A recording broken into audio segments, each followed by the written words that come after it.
अब हम डिस्कस करेंगे कि वेट नीडल टेक्निक क्या होती है। ठीक है, जब आपने जो आर्टेरियोवेनस फिस्टुला होता है या आर्टेरियोवेनस ग्राफ्ट है ना, उसका अगर इनिशियल उसकी जो कैनुलेशन होती है, ठीक है, मतलब कि फर्स्ट टाइम आप प्रिक कर रहे हो एवीएफ को, तो इनिशियल कैनुलेशन प्रोसीजर उसको बोलते हैं, उसके कुछ स्टेप्स होते हैं, वो भी हम डिस्कस करते हैं। लेकिन उसमें जो चीज़ यूज़ की जाती है उसको बोलते हैं वेट नीडल।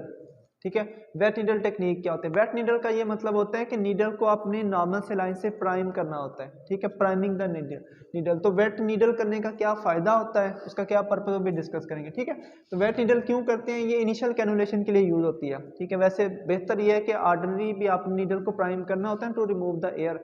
तो एक तो उसका मकसद क्या समझ आता है कि इनिशियल कैनुलेशन के लिए, ठीक है, मीन के हर कैनुलेशन के लिए आप यूज करो, लेकिन इनिशियल कैनुलेशन में मस्ट होता है। दूसरा उसका क्या होगा कि उससे एयर रिमूव हो जाती है नीडल को वेट करने से। नीडल को वेट करने का मतलब समझ आया? वेट करने का मतलब क्या है कि नीडल को प्राइम करना विद नॉर्मल सेलाइन। जब आप प्राइम कर लेंगे तो उससे क्या होगा, एयर रिमूव हो जाएगी, एक हो गया। दूसरा ये होता है कि इससे इनफिल्ट्रेशन इंजरी नहीं होती। ठीक है, इनफिल्ट्रेशन हो गई है ना, लेकिन इनफिल्ट्रेशन इंजरी नहीं होगी। उसकी क्या रीजन, क्यों नहीं होगी? क्योंकि आपकी जो नीडल होगी उसके अंदर क्या होगी, सेलाइन होगी। ठीक है, और जो आपने प्लंजर साथ लगाया उसमें भी सेलाइन होगी। तो अगर इनफिल्ट्रेशन का क्या मतलब होता है कि डबल प्रिक हो गया। ठीक है, आपका जो ल्यूमेन था ना, वेसल थी, उसमें डबल प्रिक हो गया, तो उससे क्या होगा, ब्लड जो है ना वो बाहर जा रहा है, उसके अंदर है, मसल के अंदर जा रहा है। लेकिन अगर वेट नीडल यूज की होगी ना, जब आप फ्लश बैक करोगे, ठीक है, तो उससे वो जो सेलाइन होगी वो मसल के अंदर जाएगी। लेकिन अगर आपने जब नीडल को एस्पिरेट किया तो उसमें अगर ब्लड था, अगर ब्लड मसल के अंदर जाएगा ना तो वो इंजरी ज्यादा करेगा, ज्यादा पेन करेगा।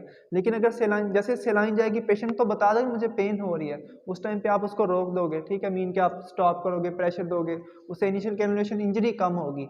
लेकिन अगर आपने वेट नीडल नहीं यूज की थी, एस्पिरेट किया, उसमें ब्लड तो आ गया है, ठीक है, लेकिन जब आपने उसको फ्लश बैक किया तो वही वाला ब्लड, अगर इन्फिल्ट्रेशन होगी थी तो वही वाला ब्लड कहाँ पे जाएगा, मसल के अंदर जाएगा ना, तो वो सीवियर पेन करेगा। ठीक है, तो उसके लिए, उस इन्फिल्ट्रेशन इंजरी से बचने के लिए हम क्या करते हैं, वेट नीडल टेक्निक यूज करते हैं। वेट नीडल टेक्निक से क्या होगा कि बेशक इंजरी हो गई है, ठीक है, इन्फिल्ट्रेशन हो गई है, लेकिन इंजरी ज्यादा नहीं होगी। ठीक है, क्योंकि सेलाइन उतना पेन नहीं करती, इतना ब्लड करता है।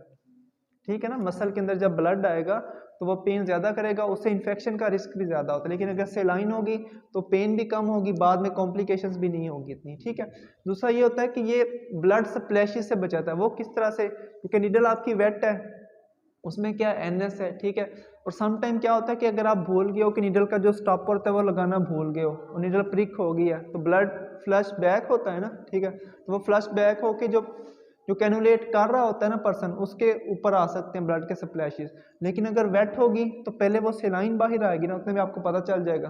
ठीक है, तो इस तरह से वो स्प्लैशेस से, ब्लड स्प्लैशेस से बचाती है वेट नीडल टेक्निक। ठीक है, दूसरा ये होता है कि डे ऑफ इनिशियल कैनुलेशन क्या होना चाहिए। ठीक है, जब आप फर्स्ट टाइम एवीएफ प्रिक कर रहे हो तो उसमें इनिशियल कैनुलेशन का डे क्या होना चाहिए। वो यूजुअली नॉन डायलिसिस डे रखते हैं। जो इनिशियल कैनुलेशन किसी पेशेंट की करनी होती है ना, उसका फिस्टुला फर्स्ट टाइम प्रिक करना है, तो आप उसको नॉन डायलिसिस डे पे बुलाओ, जिस दिन उसका डायलिसिस नहीं है। उससे क्या फायदा होगा, उससे ये होगा कि उस दिन उसको हेपरिन नहीं लगनी ना, एंटीकोगुलेंट उसको नहीं लगना, तो आप उसको एक दफ़ा कैनुलेट करके, ठीक है, तो उसकी नीडल वगैरह कैनुलेट करके उसको देख लो, अगर ठीक हो जाती है ना, क्योंकि उस दिन तो प्रोसीजर नहीं होना, हेपरिन वगैरह यूज़ नहीं करनी, बाद में नीडल रिमूव भी कर दोगे। लेकिन उस दिन पे अगर कोई प्रोसीजर होगा, हेपरिन वगैरह होगी, और उस दिन अगर इन्फिल्ट्रेशन होगी तो ज़्यादा नुकसान होगा। ठीक है, इसलिए नॉन डायलिसिस डे पे करो। लेकिन अगर नॉन डायलिसिस डे पे पॉसिबल नहीं है, मरीज नहीं आता नॉन डायलिसिस डे पे, ठीक है, तो फिर आपने जो प्रेफर करना है ना, वो जो मिड वीक उसका इंटरडायलिटिक डे होगा ना, मीन कि अगर उसके वीक में 3 डायलिसिस होते हैं तो जो दरमियान वाला डायलिसिस होगा उसको मिड वीक बोलते हैं। मिड वीक सेशन पे उसकी कैनुलेशन करनी है। क्यों? क्योंकि मिड वीक सेशन पे आपको पता है क्या होता है कि पेशेंट ना इतना फ्लूइड ओवरलोड में होता है, ठीक है, और ना ही क्योंकि उसका गैप कम होता है ना। ठीक है, बाकी सेशन में 2 दिन का गैप आएगा, इसमें 1 दिन का गैप आएगा। इसमें ना पेशेंट इतना फ्लूइड ओवरलोड में होगा, ना ही उसके जो ब्लड की केमिस्ट्रीज हैं वो इतनी ज़्यादा कोई डिरेंज होंगी, उसका यूरिया क्रेट वगैरह इतने ज़्यादा डिरेंज नहीं होंगे। इस वजह से वो कहते हैं कि आप जो इनिशियल कैनुलेशन का जो डे है ना, यहाँ तो उसको मिड वीक इंटरडायलिटिक डे पे रखो या नॉन डायलिसिस डे के ऊपर रखो। ठीक है, क्लियर?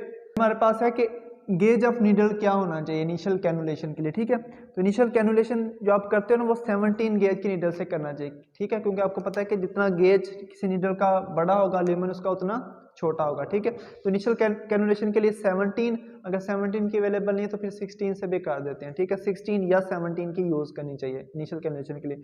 उसके अलावा जो आपका रेगुलर डायलिसिस होता है ना, उसमें आपने 15 वाली यूज़ करनी है, ठीक है। मीन के फर्स्ट सेशन पे आप 17 की कर लिया, लेकिन आप नेक्स्ट देखोगे ना कि ल्यूमेन किस तरह का है, अगर ज़्यादा बड़ा नहीं है तो फिर भी आप 17 वाली यूज़ कर सकते हो। लेकिन उसकी लिमिटेशन क्या है कि 17 वाली क्यों नहीं यूज़ करनी बाद में।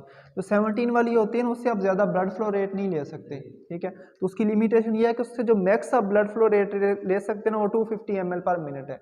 मीन कि अगर आपने 17 वाली नीडल से प्रिक किया है पेशेंट को, तो ब्लड फ्लो रेट आपने 250 ml पर मिनट से ज़्यादा नहीं रखना कभी भी, ठीक है।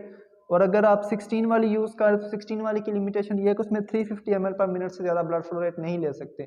अगर आपने 350 से ज़्यादा लेना फिर आपको 15 वाली नीडल यूज़ करना पड़ेगी, ठीक है। अगर आपने 17 वाली नीडल यूज़ किया, उधर से ब्लड फ्लो भी 300 रख दिया, उससे क्या नुकसान होगा, हेमालिसिस हो सकता है, ठीक है।